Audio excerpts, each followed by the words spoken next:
Os vampiros que Hollywood normalmente explora, né?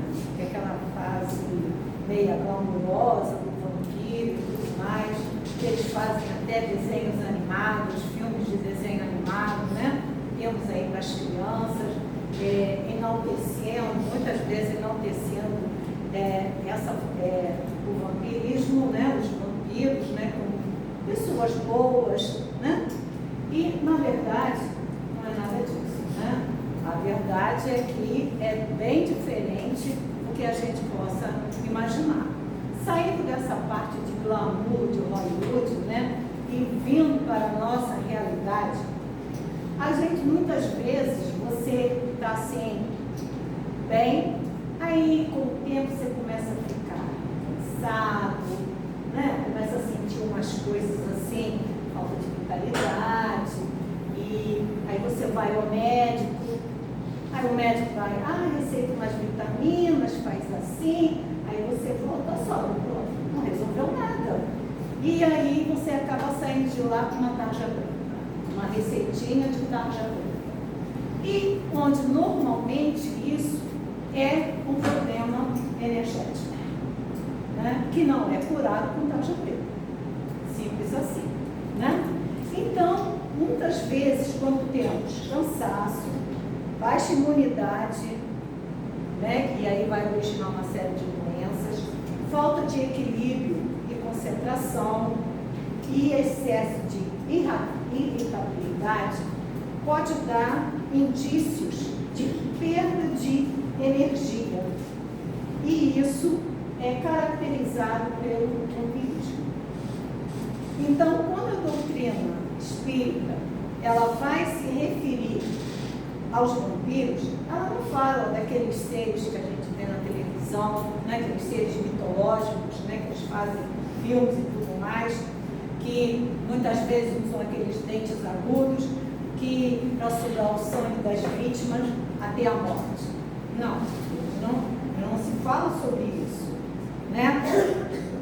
A gente fala que eles sugam o sangue de pessoas saudáveis, né? A gente fala de encarnados e desencarnados que, desrespeitando as leis de Deus, usam muitas vezes de sentimentos de vingança contra desafetos do passado, ou mesmo de sentimento oportunista, tá? E passam a viver à custa da energia vital de outra pessoa. Então, se a gente pensar que eles dizem para cada um de nós, ao nosso redor, nós temos 5 desencarnados. Então, vamos ver quem nos circunda, né? Há também aqueles que já deixaram o corpo físico, né? Mas continuam vivendo os prazeres da carne e dos vícios, como o fumo, as drogas, o sexo e a bebida. E como eles já não podem mais satisfazer seus prazeres, pois estão desencarnados, eles não podem pegar na matéria, né? Eles podem pegar o cigarro, eles podem pegar a droga, eles podem pegar a bebida, né? O que eles fazem? Eles vão induzir os encarnados a fazê-lo. E assim vão captar os fluidos produzidos pelo ar. E é isso que a gente chama de vampiro, né? Então, o termo vampiro, ele é usado de maneira análoga para definir o ato do espírito que suga intencionalmente as energias do outro, em alusão à figura de Drácula, que hipnotizava suas vítimas e lhes sugava o sangue até a morte. No mundo espiritual, encontram-se figuras distintas desse. Obviamente, eles não vão ter a figura de um Drácula, tá? Não vão, tá? Mas eles atuam de forma muito parecida com as artimanhas do conhecido ser das trevas. Então, ele vai usar os mesmos artifícios, das mesmas artimanhas que lá o senhor Drácula, né, usava. E aí nós temos o vampirismo espiritual, que é um fenômeno de parasitismo psíquico, tá? onde entidades desencarnadas ou encarnadas se alimentam das energias vitais de suas vítimas, causando-lhe danos, tanto físicos como emocionais, né? E aí a gente vai perguntar assim, mas o que é o espiritismo, o vampirismo espiritual? Ele é caracterizado onde um ou mais indivíduos, então você pode ter um vampirizador, você pode ter 2, 3, né? Um grupo, né? Sejam eles desencarnados ou encarnados, que se nutrem das forças vitais de suas vítimas. Esse processo é muitas vezes associado a prazeres viciosos e pode ser considerado, né? E é aí que ele é considerado parasitismo psíquico, porque ele afeta a mente, né? Acaba afetando a mente. Tanto o vampirizador, aquele que suga a energia, como o vampirizado, eles também podem estar envolvidos em uma relação de dependência mútua, quer dizer, um depende do outro, tá? Onde ambos sofrem as consequências. Então, aquele que vampiriza vai lá e suga as energias, mas aquele que é vampirizado concorda, tá? Então eles têm uma relação mútua. E como é que isso funciona? Como é que esse vampirismo ele funciona? Ele funciona através da absorção das energias. Que energias são essas? A energia vital. Você lembra quando nós nascemos, nós recebemos um chamo de energia, que ele vai perdurar por toda a nossa vida, né? Enquanto encarnados. Quando a gente faz mau uso da nossa energia vital, a gente abrevia lá o nosso tempo, né? E é através dessa absorção de energias que esses espíritos desencarnados que buscam essas sensações de ordem inferior podem se afeiçoar a pessoas tanto encarnadas com afinidade, onde tem a mesma afinidade. Então você vibra na mesma sintonia daquele, né? E durante essa convivência, eles induzem suas vítimas a agir de acordo com suas vontades. Então, o vampirizador ele vai usar de artifícios para seduzir as vítimas para agirem de acordo com a vontade, especialmente em relação aos vícios. Aí você vai dizer assim, mas eu nunca fumei, como é que o vampiro vai fazer com que eu fume? Não vai. Mas vamos dizer que você, de vez em quando eu bebo, ele vai estimular para ele absorver as energias, né? E aí a gente fica assim, e quais são os sintomas disso? Os sintomas do vampirismo espiritual, aquilo que a gente já falou lá no início, eles incluem o cansaço mental, a insônia, a ansiedade, a baixa autoestima e muitas vezes dificuldades em manter o equilíbrio emocional. Essas manifestações elas ocorrem devido à perda da energia vital. Aqui, antes de seguir aqui, eu vou fazer um alento, uma breve pausa aqui. Muitas vezes, não quer dizer que você está com uma crise de ansiedade que seja vampirizada, seja uma pessoa que está sendo vampirizada. Não é isso. Está entendendo? Mas muitas vezes, tá, aquele seu desequilíbrio nervoso, ele vai ser potencializado com o vampirismo, tá? E nós temos 2 tipos de vampirismo. E olha, quando eu fiz esse estudo, eu me surpreendi. Eu só conhecia o vampirismo de desencarnado para encarnado. Eu nunca tinha lido, até o presente, vampirismo de encarnado para encarnado. E assim, foi uma surpresa muito grande, porque que a gente não tem noção de tudo isso que está à nossa volta. E eles são, então, o primeiro tipo são chamados vampiros energéticos. E os vampiros energéticos é de encarnado para encarnado.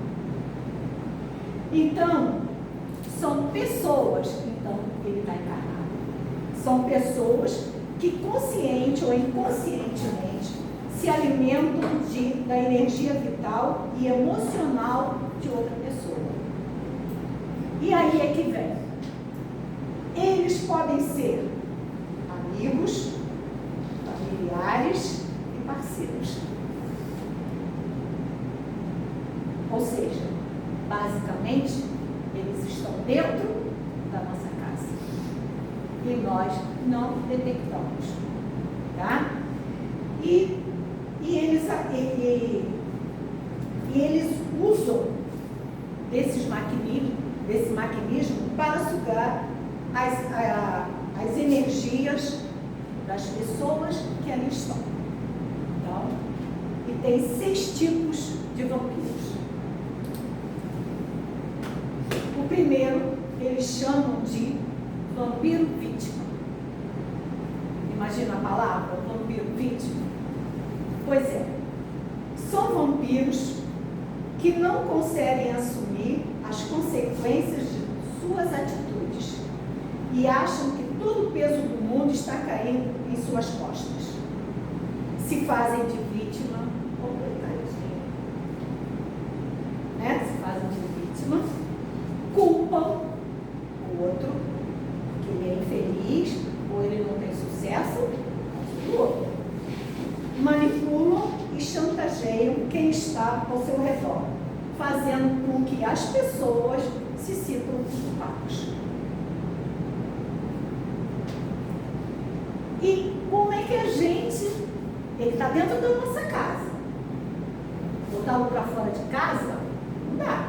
Imagina, às vezes pode ser um filho, pode ser um irmão, pode ser a sua esposa, pode ser o seu marido, né? É uma relação. Então, como é que você vai fazer botar para fora de casa? Não dá. Então, ele diz assim, como não alimentar o vampiro vítima? Quando você perceber que ele está culpando alguém para se livrar do peso, ignore.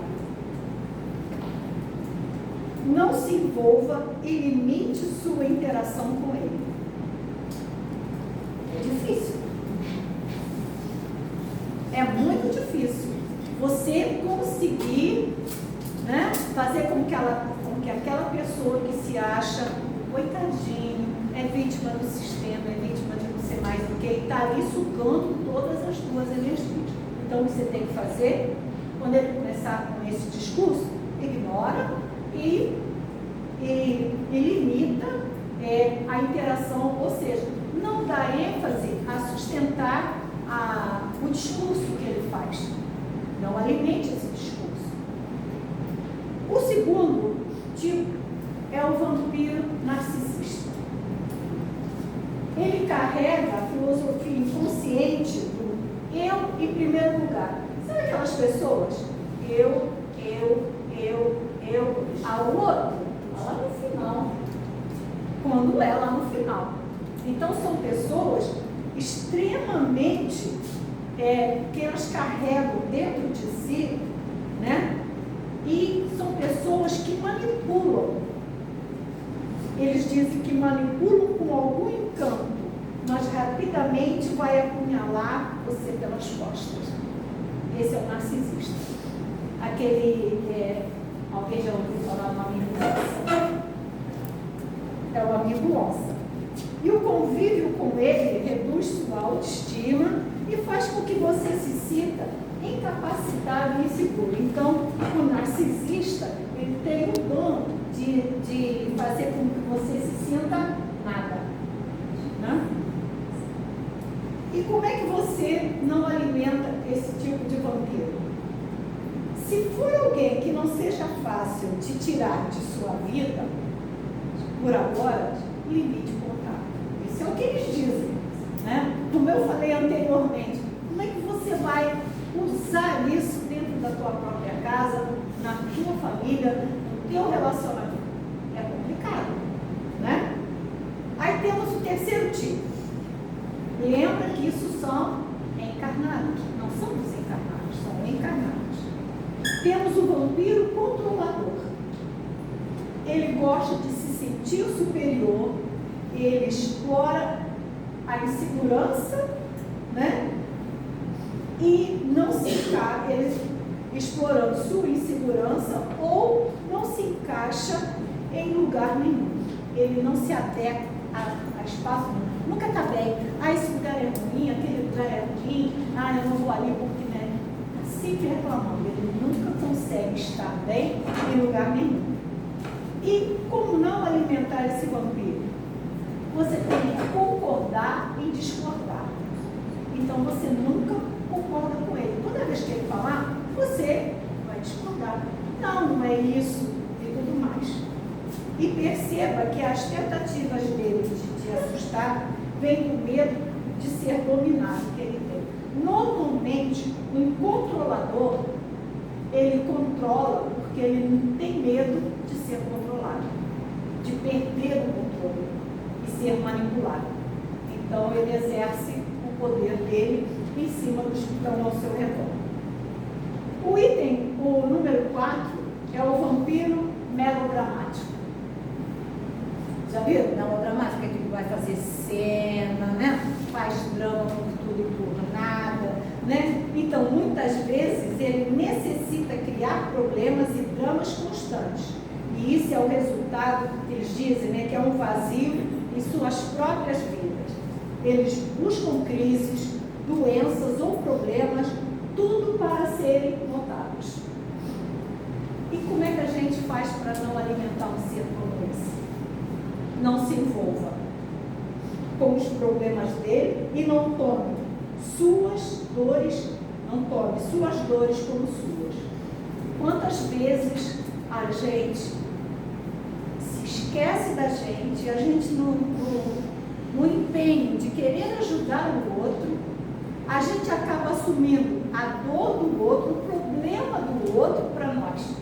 Onde nós não resolvemos o problema do outro e criamos um problema muito grande que é a gente, né? Você fica mal, você fica desvitalizado, tudo fica ruim à tua volta, começa a ficar com um monte de doença. Por quê? Porque não é uma coisa que você consiga resolver, não é teu. Né? O outro item é o número 5, que é o vampiro julgador.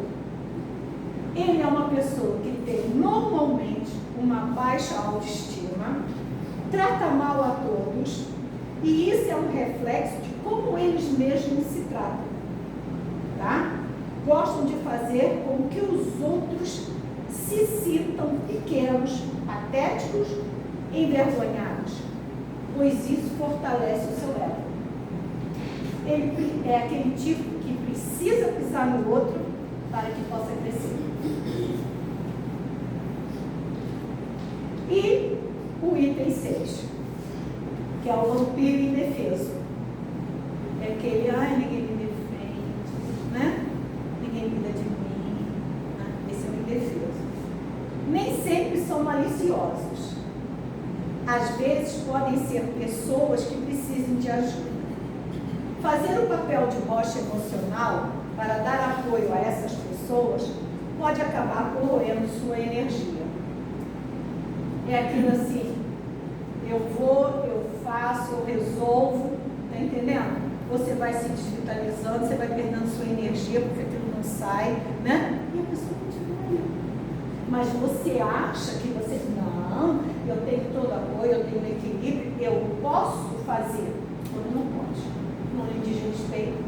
E se você deixar se manipular, e aí sim, você vai ter um sério controle, né? E como é que a gente não consegue não alimentar?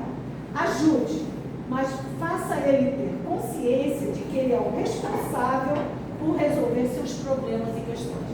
Não foi você que criou o problema? É você que tem que resolver, não sou eu. Ah, mas eu estou com um problema assim, assim, assim. Mas o problema é seu. Resolva, o problema é seu. Quando você já resolveram o problema, você não cria mais problema. E aí nós temos a dizer, não, a gente consegue, eu vou ajudar, e fica passando a mão na cabeça o tempo todo, e você, em vez de fazer com que aquela pessoa cresça, saia daquele coisa, você, com o excesso de proteção, você acaba botando ela mais ainda para o fundo do poço, para que ela ainda mais ative essa parte negativa que ela tem. E eu vou dizer por que eu me espantei com tudo isso aqui. Porque eu me vi numa situação dessas. Então, é assim, são situações que eu nunca tinha lido sobre isso, sobre vampirismo de encarnado para encarnado, está entendendo? E você lida com essas pessoas e você vai vendo, sabe? Quando eu parei, olhei para trás, sabe quando a ficha cai? Caiu a ficha. E aí você vê, nossa, eu estava com esse problema, com aquele, eu estava tentando fazer isso, e aí você se encaixa em um monte desses aqui, dessas características, que você não sabe por que você continua ali. Como eles dizem aqui, quando você não pode sair, ignore. E às vezes a pessoa vai nesse relacionamento por tanto tempo, e isso vai causando um dano tão grande, que o dia que a pessoa diz, chegou, daqui não passa, você vai ver que normalmente você vai cair doente, vai aparecer um monte de ziquezira que você não tinha antes. Tudo isso devido aos vampiros, o sugar da tua energia vital. Na verdade, não é uma palavra bonita, né? Mas a gente acaba sendo pasto para essas entidades. Estejam elas encarnadas ou desencarnadas. A palavra não é muito bonita, mas vamos substituir por alimento. Mas a palavra fica bem em questão. Agora, o segundo tipo dando continuidade, o segundo tipo são os vampiros, são os espíritos vampirizadores. E aí sim, de desencarnado para encarnado.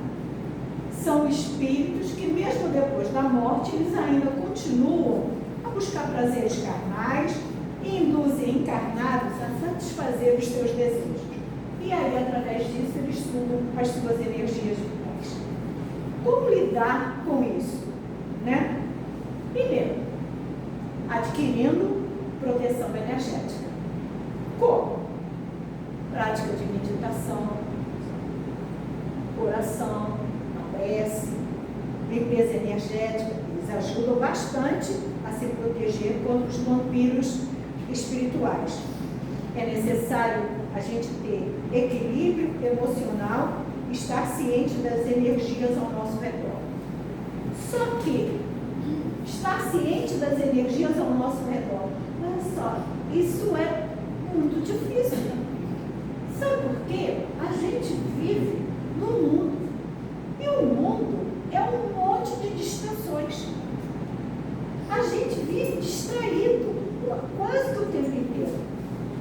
Então a gente não tem tempo para estar ciente das energias que estão ao nosso redor.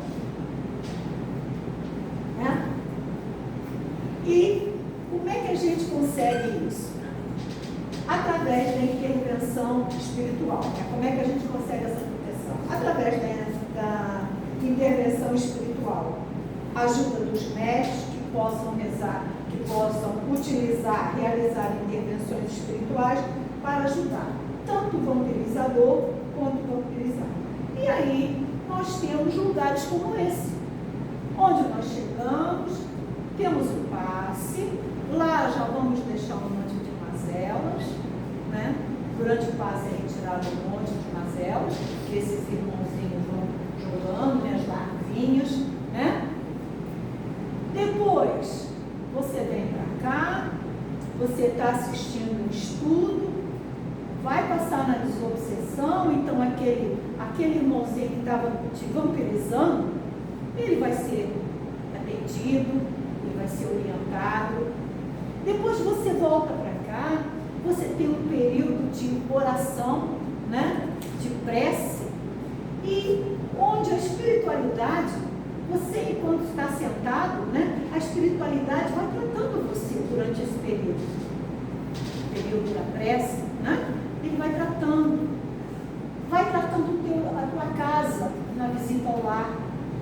Então, tudo isso são coisas que a gente usa para poder limpar esses vampiros espirituais, né? E vai, de uma certa maneira, ajudando.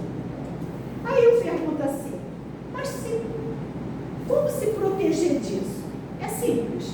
É simples a gente fazer isso, se proteger desses vampiros espirituais? Não. Simples, é simples, mas é fácil? Não. Primeiro, nós temos que adotar hábitos saudáveis, manter a mente sã, em harmonia, harmônica e saudável. Assim, as nossas emissões vibratórias serão elevadas, o que repercutirá no nosso corpo espiritual. E aí, com essas vibrações elevadas, não vamos dar origem a essas espécies de larvas, e aí não vai haver nenhuma espécie de vampirização, né? E aí nós temos o livro André Luiz, no Missionários da Luz, no capítulo 4, ele vai falar sobre vampirismo. E é assim, é um texto pequeno, umas 3 folhas. E nesse livro, Missionários, é um instrutor Alexandre. E ele leva André Luiz até um centro espírita, né? Onde médiuns estão fazendo treinamento. E, obviamente, muitos não se cuidaram, não foram vigilantes, não ficaram atentos às energias à sua volta, não cuidaram do que deveriam cuidar, e aí ele tem a visão do corpo espiritual do médico, né? O dentro. E aí ele vê, está cheio de larvas que foram colocadas, e onde eles estão sugando as energias dos médicos. E aí são médicos que vão fazer psicografia, vão fazer psicofonia e tudo mais, e eles relatam no item, né, que é muito bom, ele relata como é que eles poderiam ter um desempenho muito melhor naquele aprendizado, e eles não têm exatamente por causa dos seus vícios, porque eles não estão cientes das energias que estão ao seu redor. Ele até fala, um é da gula, outro é da bebida, outro é dos pensamentos viciosos. Então, tudo isso vai dar origem a você abrir campo para ser vampirizado, né? E daí é que é importante frequentar a casa, o centro espírita, fazer caridade, realizar exercícios mentais para alterar a vibração da nossa mente. Aí ele diz que a oração e a prática ao bem, eles surgem como higienização da mente e do corpo espiritual. A oração é o melhor remédio contra o vampirismo. Através dos exercícios mentais, aí você tem algumas práticas como yoga, meditação, tai chi, tudo que você tenta, né, trabalhar com a mente, e pequenas práticas do nosso dia a dia, mudamos a vibração mental, colocando-nos em sintonia com a espiritualidade superior, fazendo inúmeros benefícios, entre eles a higienização da nossa mente. E aí tem uma coisa que a gente assim, tem que ver, a nossa mente, ela dá origem ao nosso corpo mental. Olha como tudo vai encadear. Aqui é a mente, ela dá origem ao corpo mental. O corpo mental vai dar origem ao corpo espiritual. O espiritual vai dar origem ao corpo físico. Daí que a gente vê, a gente ter uma mente equilibrada. E quando você desequilibra aqui, Você vai desequilibrar aqui, você vai desequilibrar aqui e lá. O final é a matéria. O último desequilíbrio vai repercutir na matéria. E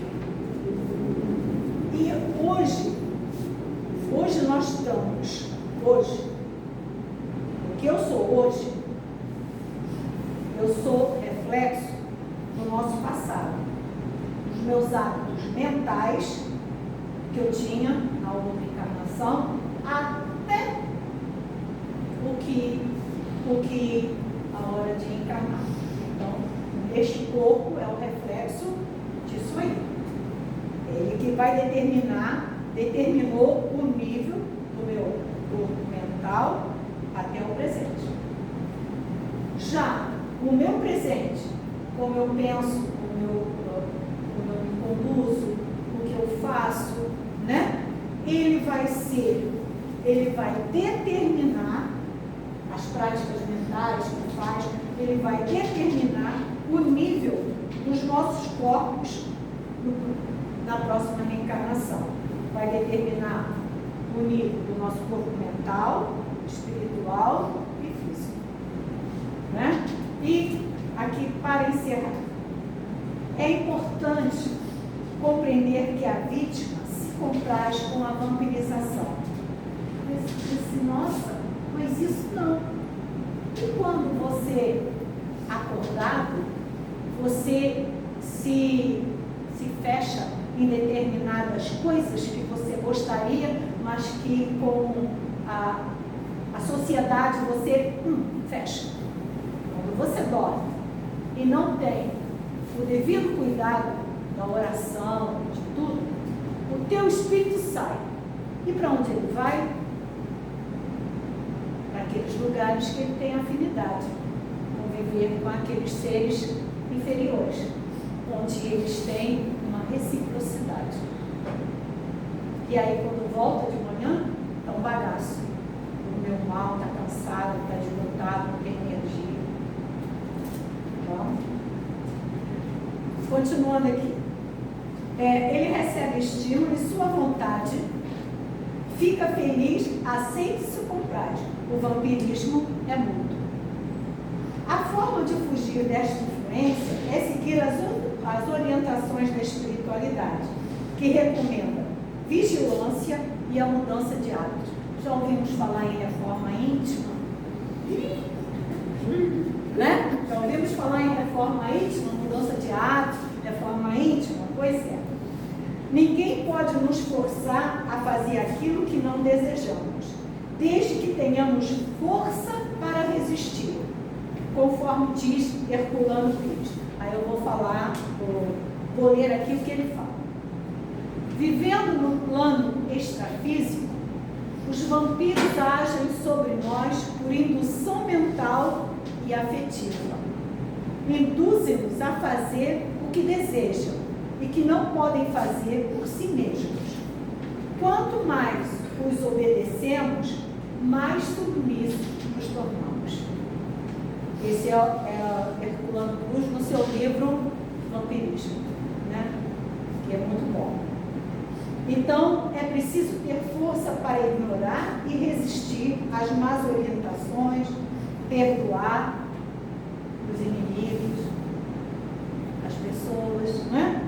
Além de melhorar sua condição espiritual, você ainda, com esse exercício, você ainda convida aqueles amiguinhos obsessores a seguirem os seus passos em direção ao bem. E aqui eu quero fazer um exemplo, que eu acho que pode ser. Quando a gente fala vampirismo, a palavra vampirismo, ela é chocante.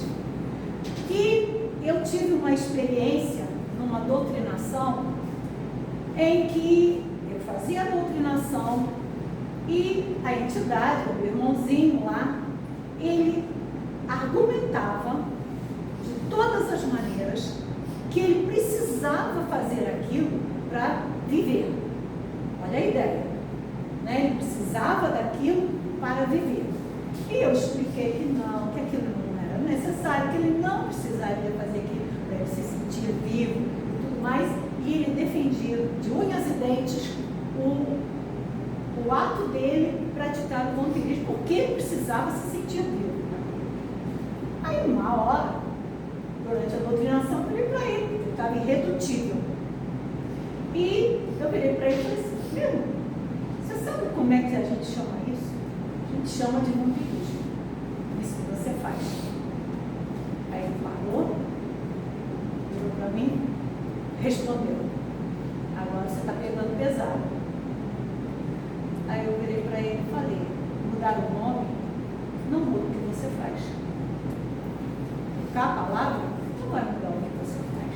Então, às vezes a gente fala assim: ah, porque eu estou sendo obsediada por vampiros e não sei mais o quê. E é uma palavra que choca. Da mesma maneira que também chocou esse irmãozinho quando eu disse para ele que aquele ato que ele fazia era vampirismo. Aí ele ainda virou para mim: ah, mas eu não sugo o sangue deles. Eu falei: não, você não suga o sangue, você suga as energias vitais. Aí ele parou. E aí a doutrinação foi, ele aceitou e seguiu. Obrigada, espero que tenha sido útil e esclarecedor.